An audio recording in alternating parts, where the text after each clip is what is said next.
मैं बहुत बहुत अभिनंदन करना चाहता हूँ कि आप सब ने आज हमारी इस नशा मुक्त पैदल यात्रा को जो आपने सम्मान दिया, हमको आशीर्वाद दिया, इसके लिए मैं फाजिल्का के सभी वासियों का बहुत बहुत धन्यवाद करता हूँ। आज हम सब आपके सामने एक उद्देश्य लेकर आए हैं।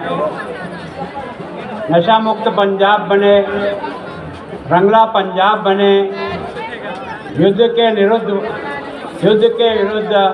नशिया विरुद्ध इस अभियान में आप सारी जनता का भी आशीर्वाद इस कार्यक्रम को मिले।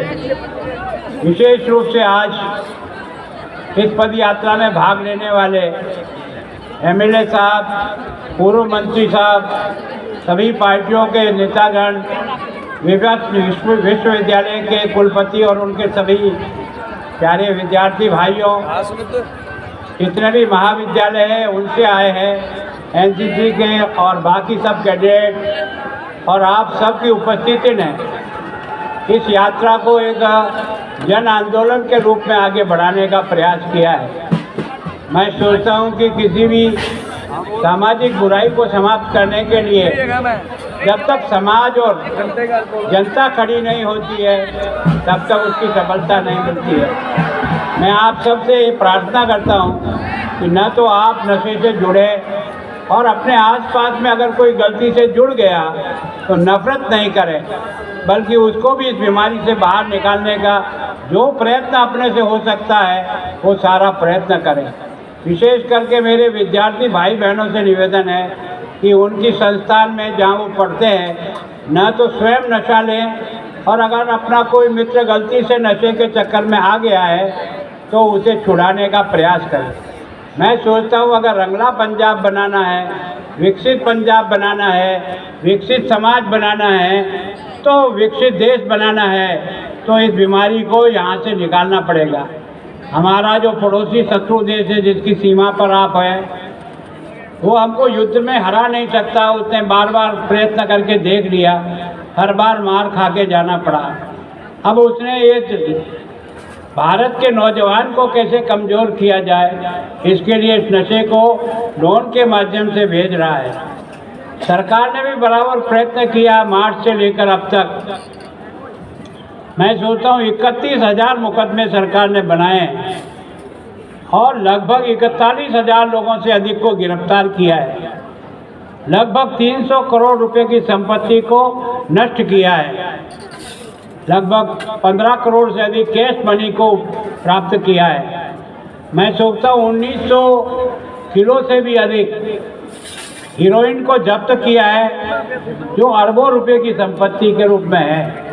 लेकिन केवल और केवल सरकार के, फौज के, बीएसएफ के, यहाँ के लोकल प्रशासन के, यहाँ की पुलिस से अकेले ये बीमारी का अंत नहीं होता। इस बीमारी का अंत करने के लिए हम सब लोगों को भी इसमें पूरी मदद करनी चाहिए, पूरा प्रयत्न करना चाहिए। ये समस्या पंजाब को कमज़ोर करने के लिए हमारे पड़ोसी देश ने इसका उपयोग किया है। मैं सीमा के कई गांवों में भी गया हूँ जहाँ 21 वर्ष से लेकर 35 वर्ष के नौजवान की संख्या बहुत कम है। ऐसी माताएं बहनें भी मिली जिसको एक ही परिवार में तीनों बच्चे एक तरह से ड्रग के कारण से कोई दुनिया छोड़ के चले गए।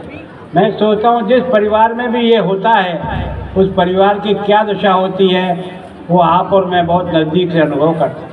अगर किसी की पीड़ा को देखकर केवल आंखें बंद करने से समाज की समस्या हल नहीं होती। समाज की समस्या को समझकर अपनी समस्या मानो और उसको दूर करने का प्रयत्न करो। सफलता ऊपर रहने वाला कोई है वो हमको देगा। भारत हर समस्या में से निकल गया। इतने युद्ध किए हमने, इतने लोगों की कुर्बानी दी है और गुरु साहब ने जो जिस प्रकार का इतिहास अभी 350 वर्ष तेज बहादुर का आपने मनाया है, अभी बच्चों का बलिदान दिवस आपने मनाया है ना। इस देश के लिए, इस संस्कृति और धर्म की रक्षा के लिए क्या नहीं किया। वो अगर पंजाब केवल नशे की बीमारी के कारण से अगर घायल हो जाता है, अपनी हालत खराब होती है, तो आपका मेरा धर्म बनता है। अपने पुरखों ने जान देकर